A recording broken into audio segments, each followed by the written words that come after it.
খেতিখন কৰিবলৈ লোৱাৰ আৰম্ভণি কামটোৱে হৈছে কঠীয়া পৰা কামটো।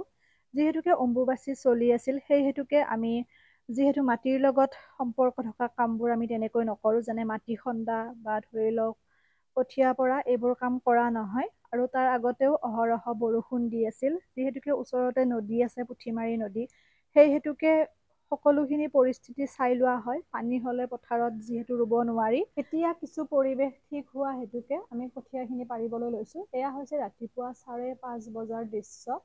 কাইলৈকে বৰষুণ নাছিলে আৰু পানীও নাছিলে, যিহেতু কঠীয়া পাৰিবলৈ বা হাল বোৱাৰ ক্ষেত্ৰত পানীৰ প্ৰয়োজন হয় অকণমান। সেই হেতুকে আমি ভাবিছিলোঁ যে তেনেকৈ হন্দাৰে বা মটৰেৰে পানী দি পেলাই কঠীয়াখিনি পাৰিম। কিন্তু ৰাতিপুৱা ভগৱানে দয়া কৰিলে, ধাৰাসাৰ বৰষুণ আহি গ'ল আৰু খুব সুন্দৰকৈ আমি পানীৰ যোগান নধৰাকৈ প্ৰকৃতিয়ে দিয়া পানীৰে আমি সুন্দৰকৈ কঠীয়াখিনি পাৰিব পাৰিলোঁ। এয়া ৰাতিপুৱা যিহেতুকে মহেৰে আমি হাল বোৱা হৈছে, ট্ৰেক্টৰেও পাৰি, কিন্তু নতুনকৈ মাটি দিছিলোঁ এইখিনি আপোনালোকে দেখিছিলে। নতুনকৈ মাটি দিয়াৰ বাবে ইয়াতে ট্ৰেক্টৰৰ প্ৰয়োজন তেনেকৈ হোৱা নাই, আৰু মাটিটো একদম পুৰা আঠা মাটি, পথৰুৱা মাটি যিহেতুকে দিছিলোঁ, সেইবাবে ইয়াতে ভাল হ'ব কঠীয়াও, আৰু মহেৰেহে সেইবাবে কঠীয়াখিনি পাৰিলোঁ হাল বাই পেলাই। এইবোৰ আচলতে দৃশ্য লাহে লাহে লুপ্ত হৈ যাবলৈ ধৰিছে। গাঁওখনত যিটো সময়ত 10-12 ঘৰ মানুহৰ মহ আছিল বা বলধ গৰু আছিল, বৰ্তমান সময়ত এঘৰ বা দুঘৰ মানুহৰ ঘৰতহে মহ বা বলধ গৰু দেখিবলৈ পোৱা যায়। সেই হেতুকে মই সুন্দৰকৈ মোবাইলত সাঁচি ৰাখিলোঁ এই দৃশ্যাৱলী। হয়তো অনাগত দিনত ভৱিষ্যত প্ৰজন্মক দেখুৱাব পাৰিম, বা যেতিয়া নোহোৱা হৈ যাব এইবোৰ দৃশ্য, বা বৰ্তমান সময়ত আধুনিকতাই ইমানকৈ ঘেৰি পেলাইছে বা বিভিন্ন অত্যাধুনিক সা-সঁজুলিৰে ভৰি পৰিছে, যাৰ বাবে পুৰণি সময়ৰ যি হাল বোৱা দৃশ্য, মৰণা মৰা দৃশ্য গৰু মহেৰে, সেইবোৰ নাইকিয়া হৈ যাব ধৰিছে গাঁৱৰ পৰিৱেশবোৰতো। আৰু যিহেতু আমি গাঁৱত বাস কৰোঁ, গতিকে গাঁৱলীয়া পৰিৱেশটো খুব বেছি প্ৰিয়, সেউজীয়া সেউজীয়া চাৰিওফালে। আৰু মোৰ ঘৰখন যিমান পাৰোঁ সেউজীয়াকৈ ৰাখিবলৈ চেষ্টা কৰিছোঁ, যাতে মনবোৰ ভালে থাকে, মনবোৰ সতেজ হৈ থাকে, নতুন নতুন সৃষ্টি কৰিবলৈ মন যায় সেইবাবে। আৰু বিভিন্ন সময়ত ফুল ৰোপণ কৰি থকা হয়, ফুল ভাল পাওঁ যিহেতুকে।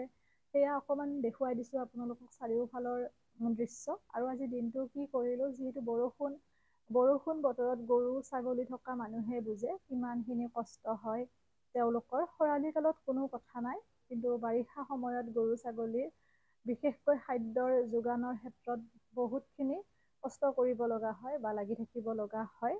এনে দৈনন্দিন কৰ্মৰাজিৰ ভিডিঅ' আপোনালোকক আগবঢ়াই দিয়া নহয়। আৰু এয়া ধান ছটিওৱা হৈছে।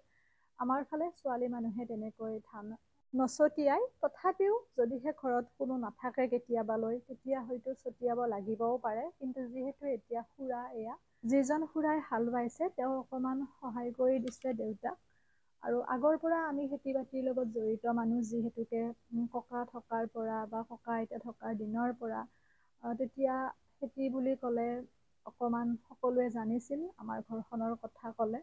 আৰু এতিয়া যিহেতু সকলো বেলেগ বেলেগ হৈ গ'ল, খুৰাহঁত বৰদেউতাহঁত, তথাপিও সকলোৱে নিজা নিজাকৈ খেতিখিনি কৰে। আৰু আচলতে ভাত খাবলৈ খেতি কৰা তেনেকুৱা কথা নহয়, কিন্তু আমি যিহেতুকে মাটিখিনি আছে, বা ধৰি লওক গাঁৱৰ মানুহ, খেতিখিনি কৰিলে মনটোও ভাল লাগে, আৰু লগতে খেতিৰ লগত জড়িত হৈ থাকিলে কিবা এটা ভাল লাগে। যিহেতু আগৰ পৰা আমি সৰুৰ পৰা খেতি দেখিছোঁ, গতিকে নকৰিলে মনটো কিবা ভাল নালাগে। সেইবাবে খেতিখিনি কৰা হয়, নিজক ব্যস্ত ৰখা হয়, আৰু কামবোৰো শিকা যায়। আৰু লগতে নিজে বহুতখিনি ধৈৰ্যশীলো হোৱা যায়। এয়া দেউতাও ছটিয়াই দিছে। সময়খিনিতো ধৰি ৰাখিব নোৱাৰোঁ, কিন্তু এই স্মৃতিবোৰ নিশ্চয় আমি ধৰি ৰাখিব পাৰোঁ মোবাইলৰ কেমেৰাত। গতিকে সাঁচি ৰাখিছোঁ, কেতিয়াবা চাই ভাল পাম, শান্তি লাগিব। যিহেতু সময় গতিশীল, সময়ৰ সোঁতত হয়তো বহুতো বস্তুৱে হেৰাই যাব, কিন্তু আমাৰ স্মৃতিবোৰে সদায় আমাক জীপাল কৰি ৰাখিব। এয়া মনত পৰি গ'ল সৰুৰ কালবোৰৰ কথা। যেতিয়া সৰু আছিলোঁ, তেতিয়া মৰণা মাৰোঁতে মহেৰে মৰণা মাৰিছিল। আৰু আজি দিনটোৰ কিছু দৃশ্যাৱলী আপোনালোকক মই দেখুৱাবলৈ চেষ্টা কৰিছোঁ। আপোনালোকৰ ফালে হয়তো বহুতৰে কঠীয়া ডাঙৰ হৈ ৰুবও ধৰিছে, কিন্তু ঠাই বিশেষে বিভিন্ন সমস্যাৰ বাবে বিভিন্ন সময়ত কঠীয়া পৰা বা ৰোৱা এইবোৰ কাম কৰে। আৰু এইয়া দেখিছেনে, আমাৰ হাঁহকেইজনীয়ে কি সুন্দৰকৈ বৰষুণখিনি পাই পেলাই একেবাৰে ধুনীয়াকৈ গা ধুব ধৰিছে। ভাল লাগে ৰাতিপুৱা উঠি যেতিয়া হাঁহ ছাগলী বা চাৰিওফালে সেউজীয়া ফুলবোৰ ফুলি থকা এই দৃশ্যাৱলী দেখিবলৈ পাওঁ নহয়, দিনটোলৈ আচলতে মনটো সতেজ হৈ থাকে, নতুন নতুন কাম কৰিবলৈ আমাৰ মনত উৎসাহ জন্মে। যদিহে পৰিস্থিতিটো চাৰিওফালে পৰিষ্কাৰ পৰিচ্ছন্ন হৈ থাকে, তেতিয়া আমাৰ মনবোৰো পৰিষ্কাৰ পৰিচ্ছন্নৰ লগতে জীপাল হৈ থাকে, নহয়নে?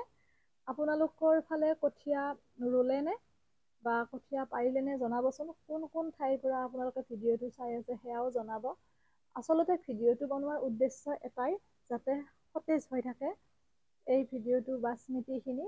সেই হেতুকে মই ভিডিঅ'টো বনাইছোঁ, আৰু যিসকল চহৰত থাকে এই দৃশ্যাৱলী তেওঁলোকে দেখিবলৈ নাপায়, গতিকে দেখুৱাব পাৰিব সন্তানসকলকো আপোনালোকে এয়া কঠীয়া পৰাৰ দৃশ্য। প্ৰথমতে যিহেতুকে এইখিনি কোৱাৰ প্ৰয়োজন নাই, জনাই জানে, তথাপিও কৰিছোঁ। মাটিখিনি হাল বাই লোৱা হয় এবাৰ, যিমানখিনি পৰ্যন্ত চহ হ'ব লাগে সিমান পৰ্যন্ত হাল বোৱা হয়, আৰু তাৰপিছত এবাৰ মৈয়াই দিয়া হয়, দিয়াই পেলাই পুনৰ হাল বোৱাই দিয়া হয়, আৰু তাৰপিছত আকৌ দুবাৰ মৈয়াই দিলে খুব সুন্দৰকৈ মাটিখিনি মিহি হৈ যায়, আৰু আমি ধান সিঁচিব পৰা হওঁ। আৰু এয়া আমাৰ গৰু আছে যিহেতু জানে, গৰুকো খেৰ অকমান দি দিলোঁ। এতিয়া বৰষুণটো ৰৈছে কিছু, গতিকে সিহঁতকতো খাদ্য যোগান ধৰিবই লাগিব, গৰু ছাগলী যিহেতু আছে। আচলতে বাৰিষা সময়খিনিক চাই পেলাই গৰু ছাগলী পুহিবলৈ মন নাযায়, কাৰণ কষ্ট বহুত হয়, দেউতা অকলে সেইবাবে, আৰু ঘৰতো তেনেকৈ ইমান নাথাকে, ময়ো তেনেকৈ নাথাকোঁ, মায়ে অকলে চম্ভালিবও দিগদাৰ হয়।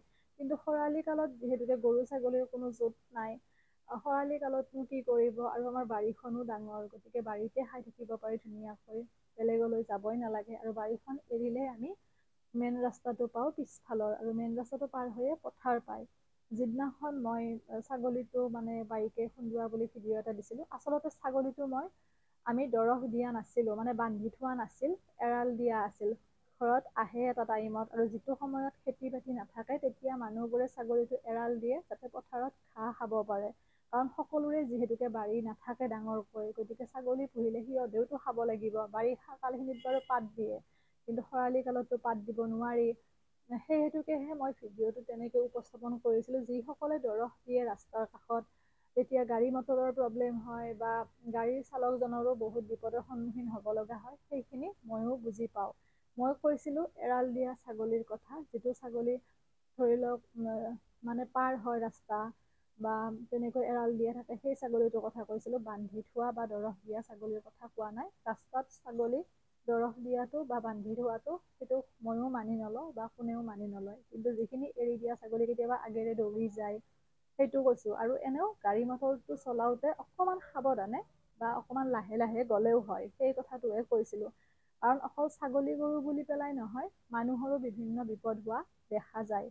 ইমান স্পীডত গাড়ী চলাই উঠি অহা প্ৰজন্মৰ কথা কৈ আছোঁ, দেখা পাওঁ, সেইবাবে কৈছোঁ, ভুল নুবুজিব। যদিহে কিবা ভুল কৈছোঁ সেইটো ক্ষমা কৰিব, কিন্তু অকমান লাহেকৈ গ'লেও, অকমান দেৰিকৈ যেনিবা পালে একোতো ক্ষতি নাই, কিন্তু ইমান জোৰত চলাই এটা চামে গাড়ীখন, মাক দেউতাকে ইমান সপোন দেখে ল'ৰা ছোৱালীক লৈ, কিন্তু তেওঁলোকে একেবাৰে সেই কথাটো ভাবি নাচায়, যেতিয়া গাড়ীখন হাতত পায়। এয়া ছাগলীকো পাত দি দিছোঁ, কঁঠালৰ পাত, সিহঁতে কঁঠালৰ পাত প্ৰিয় যিহেতু, কিন্তু মুখবোৰ কিন্তু একেবাৰে চাবলগীয়া হয়। খৰালি কালত ইমান ধুনীয়া চিকচিকীয়া ছাগলী কেইজনী, বাৰিষা কালত কঁঠালৰ পাত খাই একেবাৰে আঠা লাগি পেলাই কলা কলা হৈ যায়, চাবলগীয়া হয় একদম। ভাল লাগে, এইবোৰ মুহূৰ্ত উপভোগ কৰি বহুত বেছি ভাল পাওঁ। সেয়ে আপোনালোকক অকমান দেখুৱাই দিলোঁ ঘৰৰ পৰিৱেশটো আজি। বাকী এইবোৰ ঘৰ মচা, ঘৰ সৰা, বিচনা পৰা, এইবোৰ নিত্য নৈমিত্তিক কাম, সকলোৱে কৰে, গতিকে সেইখিনি মই লগত দেখুৱাব লাগে বুলি ভবা নাই, বা আগলৈও নেদেখুৱাও। ভাত খোৱা বা ধৰি লওক আপোনাৰ বিচনাৰ পৰা ঘৰ সৰা সকলোৱে কৰে, এৰিছোঁ, সকলো ভালে থাকক, সুস্থ থাকক, হাঁহি থাকিব সদায়।